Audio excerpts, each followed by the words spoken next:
অসম লোকসেৱা আয়োগে অনুষ্ঠিত কৰা সংযুক্ত পৰীক্ষা প্ৰতিযোগিতামূলক পৰীক্ষা combined competitive entrance examination 2013 volume 1 আৰু সংযুক্ত প্ৰতিযোগিতামূলক পৰীক্ষা কম্বাইন্ড কম্পিটিটিভ এক্সাম 2014 ভলিউম 1 লগত জড়িত অভিযোগ আৰু দুৰ্নীতি সম্পৰ্কত গুৱাহাটী উচ্চ ন্যায়ালয়ৰ অৱসৰপ্ৰাপ্ত ন্যায়াধীশ শ্ৰী বিপ্লৱ কুমাৰ শৰ্মাৰ নেতৃত্বত গঠিত এজনীয়া তদন্ত আয়োগৰ 2খন প্ৰতিবেদন পবিত্ৰ সদনত দাখিল কৰা হ'ল। অসম লোকসেৱা আয়োগে অনুষ্ঠিত কৰা সংযুক্ত প্ৰতিযোগিতামূলক পৰীক্ষা combined competitive entrance examination 2013 volume 1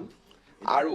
সংযুক্ত প্ৰতিযোগিতামূলক পৰীক্ষা কম্বাইন্ড কম্পিটিটিভ এক্সাম 2014 ভলিউম 1 লগত জড়িত অভিযোগ আৰু দুৰ্নীতি সম্পৰ্কত গুৱাহাটী উচ্চ ন্যায়ালয়ৰ অৱসৰপ্ৰাপ্ত ন্যায়াধীশ শ্ৰী বিপ্লৱ কুমাৰ শৰ্মাৰ নেতৃত্বত গঠিত এজনীয়া তদন্ত আয়োগৰ 2খন প্ৰতিবেদন পবিত্ৰ সদনত দাখিল কৰা হ'ল।